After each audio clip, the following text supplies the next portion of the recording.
হিন্দি গানের আওয়াজ দিয়ে তুই ঘুমায়া যাও। আল্লাহর কসম, রাতের বেলা যদি আজরাইল আলাইহিস সালাম তোর কাছে চলে আসে আর আয়েশা যখন তোরে দেখবে তোর কানের ভিতরে হিন্দি গানের আওয়াজ বাজতেছে, তুই নাটক নিয়ে ব্যস্ত, বল বল। হাদিসের ভিতরে নবী বলেছেন, বান্দা যখন গুনাহ করে, উম্মত যখন গুনাহ করে, ওরে তার সাথে ঈমান থাকে না। আমার আল্লাহ কোরআন বিষয়টা বয়ান করে বলেছেন, বান্দা যখন গুনাহ করে তার সাথে তার ঈমানটা থাকে না, ঈমানটা ঝুলন্ত অবস্থায় থাকে। ও যুবক, তুই যে রাতের বেলা গুনাহ করো, বল আজরাইল যদি চলিয়ায় আসে, বল তোর জান যখন কবজ করবে, তুই কিন্তু ঈমান নিয়া কবরে যেতে পারবি না।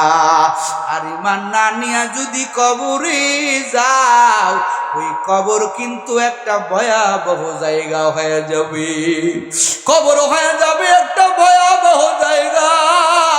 ওরে কবর এমন একটা জায়গা হয়ে যাবে রে যুবক, নবী আমার হাদিসের ভিতরে বলেন, আল কবরু রাউজাতুম মিন রিয়াজিল জান্নাহ আও হুফরাতিম মিন হুফারিন নার। কবর কারো জন্য জান্নাতের বাগান, কারো জন্য জাহান্নামের গর্ত। এরে আল্লাহর বান্দারা, তুমি তোমাকে প্রশ্ন করো, আমি আমাকে প্রশ্ন করি, আসলে আমার কবরটা কি হবে? আমাদের কোনো ইবাদত নাই। ওরে যাদেরকে আমার আল্লাহ জান্নাতের সুসংবাদ দিয়েছেন, আবু বকর, হযরতে ওমর, হযরতে উসমান, হযরতে আলী, এদেরকে জান্নাতের সুসংবাদ দিয়েছেন। এরপরে ওরা শুধু কান্না কান্না কান্না আর কান্না, একটা রাতের জন্য ঘুমায় নাই, শুধু কান্না কান্না আর কান্না, কান্না করে করে করে করে করে আল্লাহর বান্দারা তাদের রাতটা পার করে তোরে বাবা।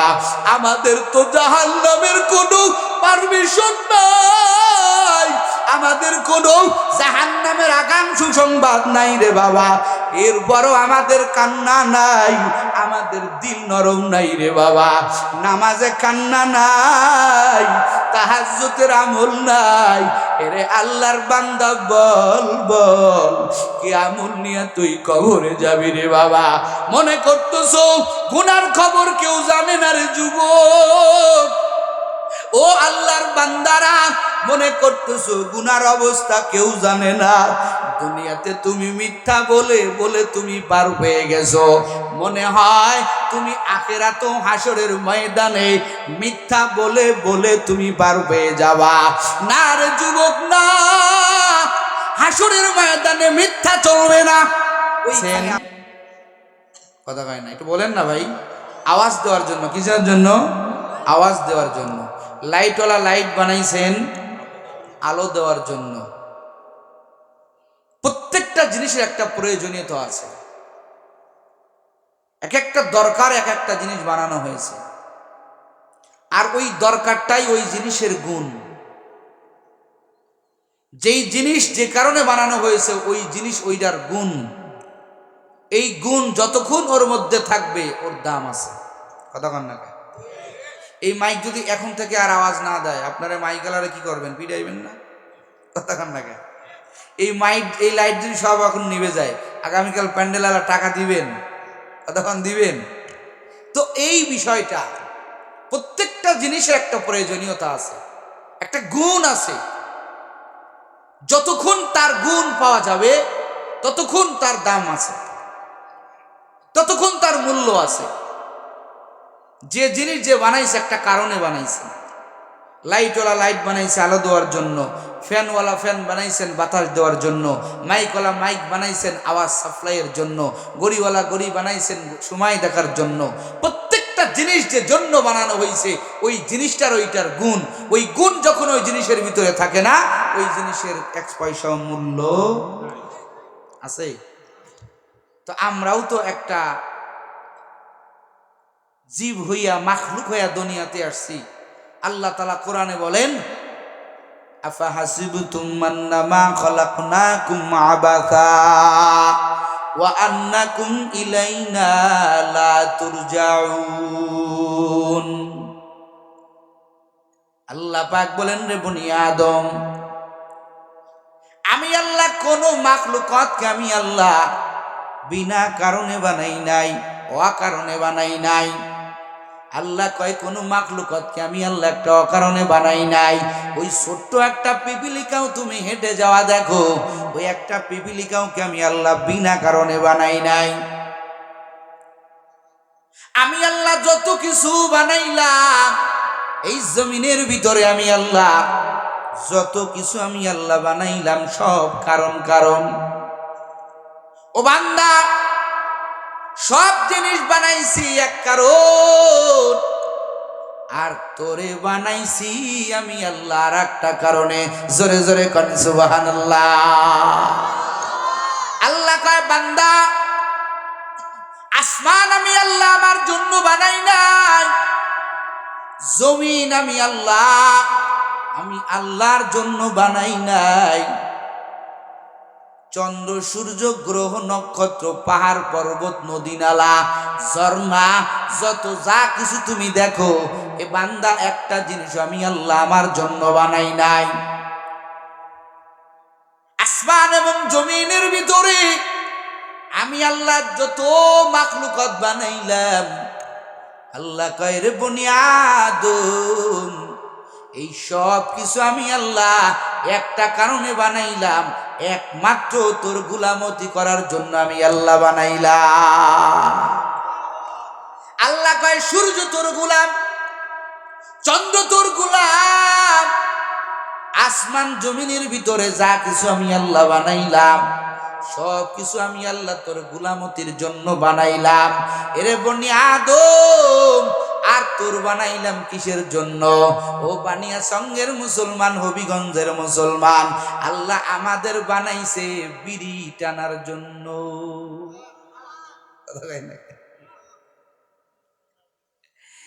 3-4 দিন আগে, 3 দিন না 2 দিন আগে জামালপুরে মাহফিল ছিল।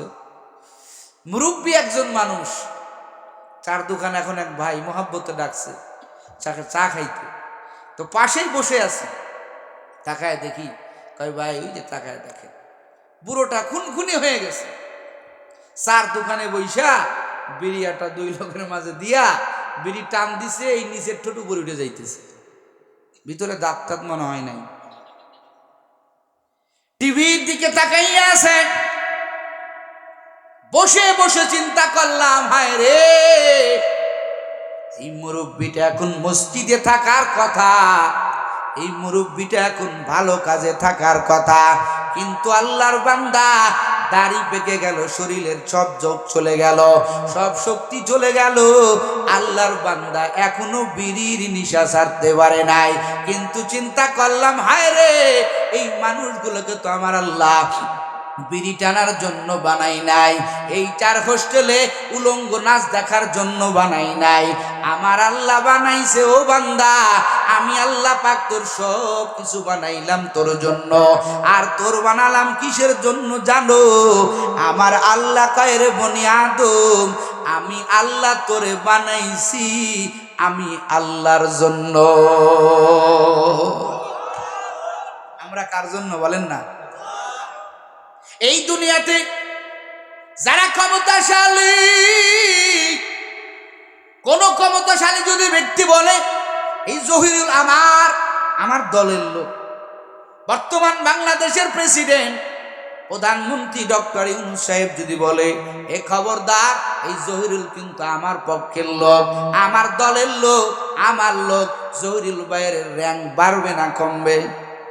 কথা কয় না, বাড়বে না কমবে? তার ওয়াজের কেউ বাধা দিতে পারবে না, র্যাঙ্ক তার বেড়ে যাবে, কোথাও তার বাধা নাই। আবার মানুষ দেখলে সম্মান করবে, কারণ প্রধানমন্ত্রী নিজে বলেছেন এই লোকটা আমার লোক, আমার সাথে লোক, তাহলে তার মান যদি বেড়ে যেতে পারে। ও বানিয়াচঙ্গের মুসলমান, হবিগঞ্জের মুসলমান, আল্লাহ পাক যে বলছেন, ও বনি আদম, তোরে আমি আল্লাহ বিনা কারণে বানাই নাই, তোরে বানাইছি আমার জন্য। মানে হলো, এরে বান্দা, তোরে আমি বানাইছি আমি আল্লাহর ইবাদতের জন্য। ওয়ামা খালাকুতুল জিন্না জিন্না ওয়াল ইনসা ইল্লা লিয়াবুদুন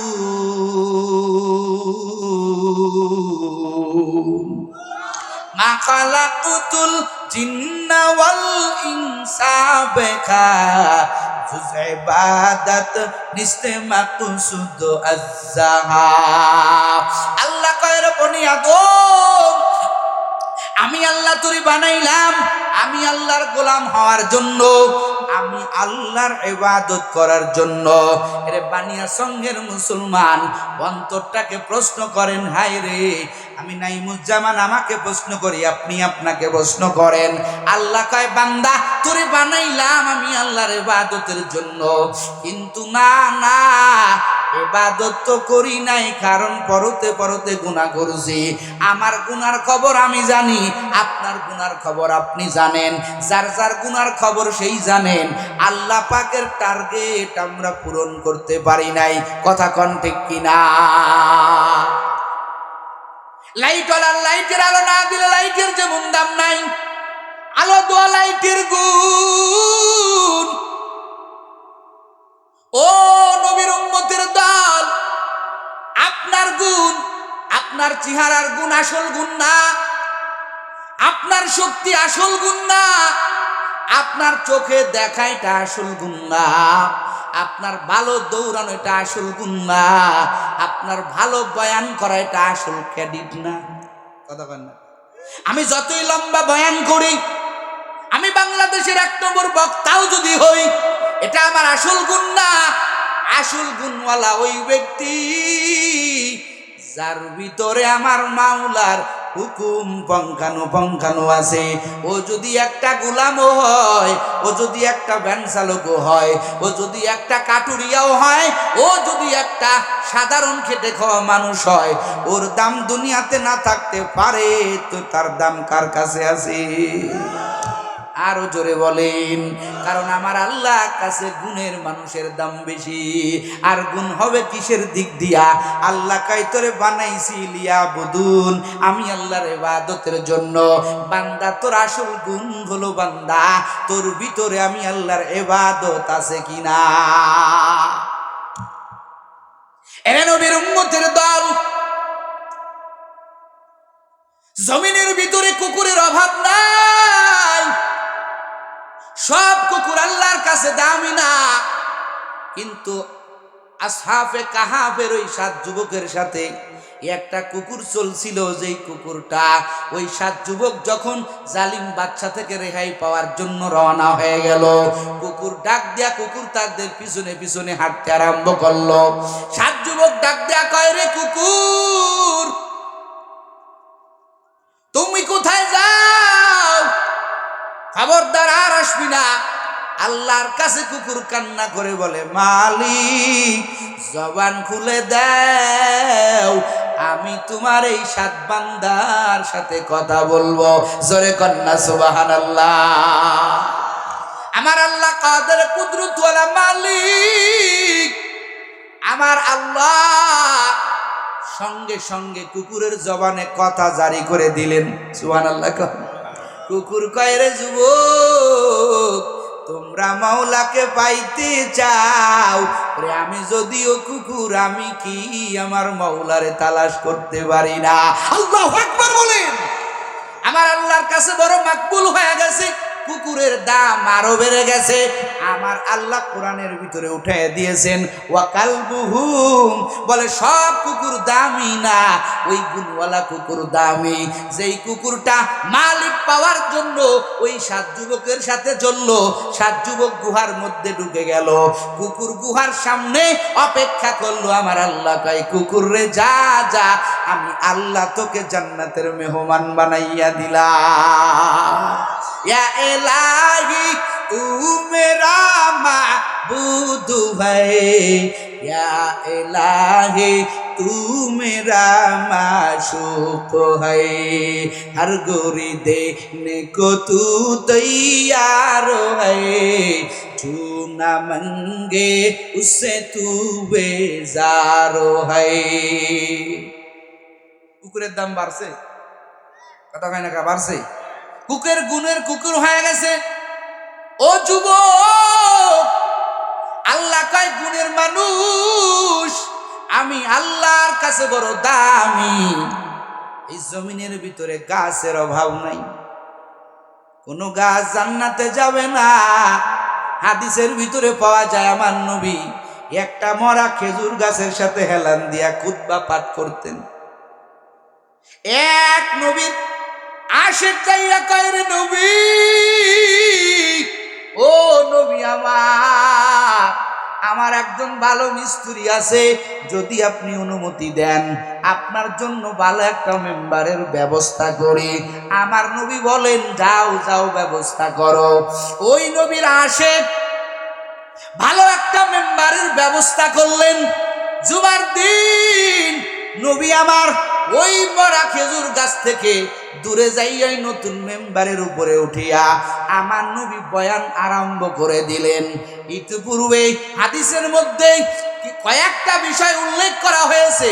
কোন হাদিসের মধ্যে পাওয়া যায় নবী আমার কানের মধ্যে শুনতে পাইলেন, বাচ্চা যেমন কান্না করে অমন একটা কান্নার আওয়াজ কোথা থেকে যেন ভেসে ভেসে আমার নবীর কানের ভিতরে বাজতেছে।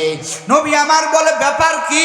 এখানে তো কোনো বাচ্চা নাই, কি কান্নার আওয়াজ? নবী আমার খেয়াল করে দেখেন কেউ কান্না করে না। নবী আমার যেই খেজুর গাছের সাথে হেলান দিয়ে আমার নবী বয়ান করতেন, খুতবা দিতেন, এই খেজুর গাছ থেকে কান্নার আওয়াজ আসতেছে।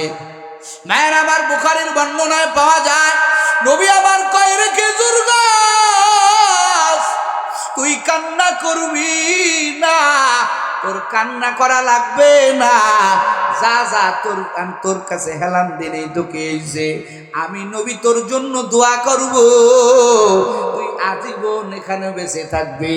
তুই তো মরা, তুই বেঁচে থাকবি, তোর থেকে 12 মাস খেজুর হবে। আল্লাহু আকবার বলেন। আর এক বর্ণনায় পাওয়া যায় নবী আমার কাছে আগাইয়া যাইয়া ওই খেজুর গাছকে জড়াইয়া ধরলেন। ওরে ছোট বাচ্চাকে যেমন মা জড়াইয়া ধরে, নবী আমার সামনে ওই খেজুর গাছটাকে জড়াইয়া ধরে নবী আমার দুইটা হাত দিয়া হাত বুলায় আর ডাক দিয়া বলে, রে খেজুর গাছ, কান্না করবি না, বল তুই কি চাস বলো, তুই যা বলবি আমি তাই করব। এবার খেজুর গাছ বলে, নবী আমার সারা জীবনের খেজুর দরকার নাই। ও নবী আমার, আমি খেজুর গাছ আপনার সাথে জান্নাতে থাকতে চাই। আল্লাহর দরবারে কবুল হয়ে গেল। ওই খেজুর গাছ আমার নবীর সাথে জান্নাতে যাবে। আল্লাহু আকবার বলেন। সব খেজুর গাছ না, এই খেজুর গাছ জান্নাতি হয়ে গেল, গুণের খেজুর গাছ হয়ে গেল, গুণের কুকুর হয়ে গেল, জান্নাতি হয়ে গেল, গুণের পিপিলিকা হয়ে গেল। সব পিপিলিকা জান্নাতে যাবে না। সুলাইমান আলাইহিস সালামের সাথে যেই পিপিলিকা কথা বলেছিলেন, এই পিপিলিকা আমার আল্লাহর জান্নাতি। জোরে জোরে কোন সুবহানাল্লাহ। ও বান্দা, ও কলিজার টুকরা যুবক, আল্লাহ কয় গুণের মানুষ হও। আর গুণের মানুষ হইতে হলে বাবা ইবাদত ছাড়া গুণের মানুষ হওয়া যাবে? আরো জোরে কোন যাবে? ওয়াজ শুধু শুনলে হবে না, ওয়াজ নিয়ে ওয়াশ করে দিলটার ভিতর থেকে সব নেফাকি দূর করেন, ওয়াদাবদ্ধ হয়ে যান। সাহাবায়ে কেরাম যবে থেকে আল্লাহর ইবাদত ধরেছে, হাজার কষ্ট করেছেন, হাজার মুজাহাদা করেছেন, ওরে কল্লা চলে গেছে, এর উপরেও তারা কখনো ইবাদত ছাড়ে নাই। জীবন চলে গেছে, তারপরেও ইবাদত ছাড়ে নাই। এমন ভাবে তারা ধরছে, তাদের জীবনটা পর্যন্ত বিলাইয়ে দিছে রে বাবা, কিন্তু আমার আল্লাহর ইবাদত থেকে চুল পরিমাণ পিছপা হয় নাই। কথা কোন ঠিক কিনা? আজকে আমাদের সামান্য ঠান্ডা, সামান্য গরম, নামাজের দিকে আগাই না। কথা বলেন ঠিক কিনা? 11 নবীর উম্মতের দল ইবাদত করতে হবে এমন ভাবে আল্লাহ কোরআনের ভিতরে বয়ান করেন, ওয়াবুদ রাব্বাকা হাত্তা ওয়াবুদু রাব্বাকা হাত্তা ইয়াতিয়াকাল ইয়াকিন।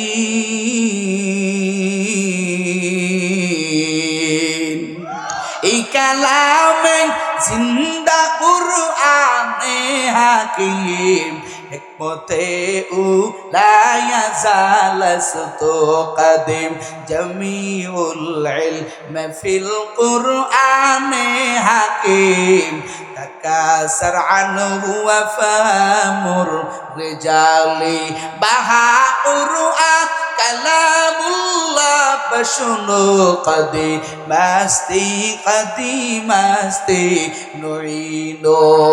আল্লাহ কয় বান্দা কোরআনের ভিতরে বয়ান করলাম ইবাদত এমন ভাবে করবা এরে যুবক ও পর্দার আড়ালে আমার আম্মা জানেরা মনে করতেছো আরো ভবিষ্যতে ইবাদত করব, ছেলে মেয়েগুলো বড় হয়ে গেলে কামাই রোজগার শিখে গেলে ইবাদত করব। ও বানিয়াচঙ্গের মুসলমান, ও যুব সমাজ, আজকে ব্যাস পরে পরে কোরআনের আয়োজন করেছো, আমি খুশি, এই এলাকাবাসীও খুশি। তবে এই খুশিটা তখনই দীর্ঘায়ু হবে রে বাবা। এরে কলিজার টুকরা যুবক, যখন তুমি পঙ্খানু ভাবে আল্লাহর দিন মানবা, যখন তুমি দিনকে আঁকড়ে ধরবা, তখন তোমার এই পরিশ্রম সফল হবে। কথা কন ঠিক কিনা? যুবকরে মনে করিস না ইবাদত করব পরে করব না রে যুবক, না পরে টাইম দেওয়া হবে না। আল্লাহ কায় মৃত্যু পর্যন্ত ইবাদত করবা। ও বান্দা, মৃত্যু পর্যন্ত আমি আল্লাহর ইবাদত করবি। আর মৃত্যু পর্যন্ত যেহেতু ইবাদত করা লাগবে, তুমিও জানো না আমিও জানি না কোন সময় তোমার আমার দ্বারে আজরাইল আসে। কথা কন ঠিক কিনা?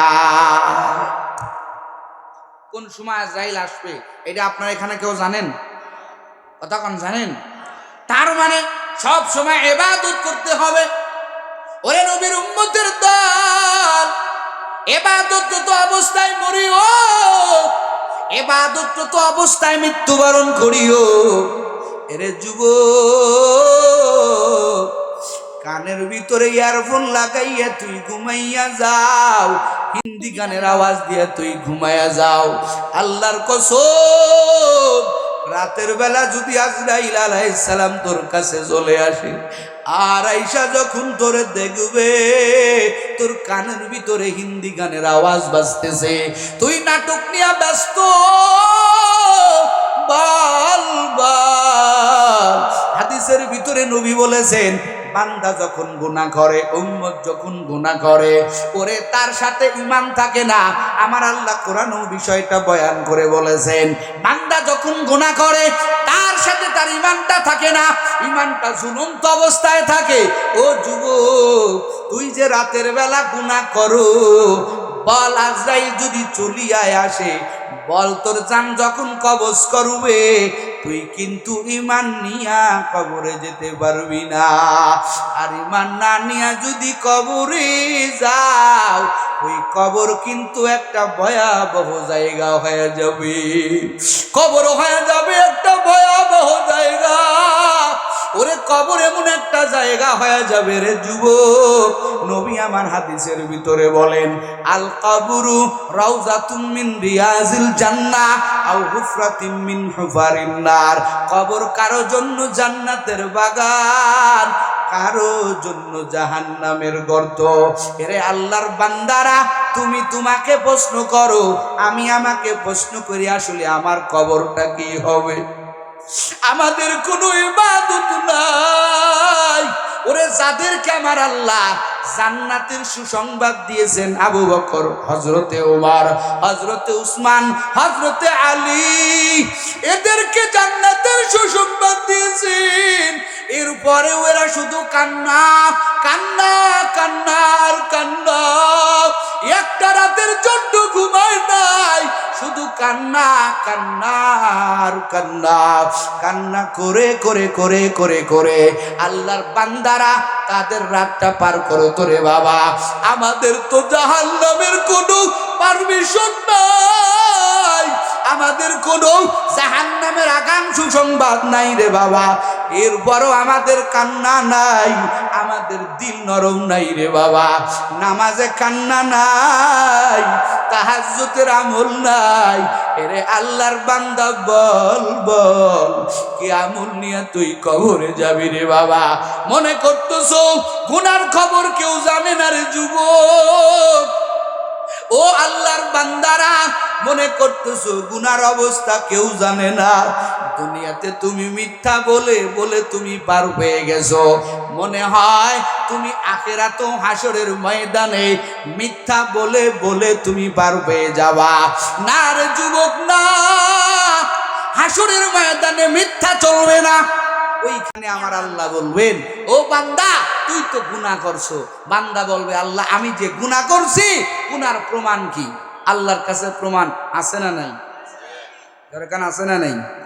আমার আল্লাহ সবচাইতে বড় শাহেদ, আমার আল্লাহ সবচাইতে বড় সাক্ষী। ও বানিয়া সঙ্গের মুসলমান, কথাগুলো দিল থেকে নিবেন রে বাবা। বান্দা যখন বলবেন, আয় আল্লাহ আমি যে গুনাহ করছি, আমার গুনার সাক্ষী কি বলেন বলেন। আল্লাহ বলবে, সাক্ষী ছাড়া আমি আল্লাহ তোরে বিচার করব না।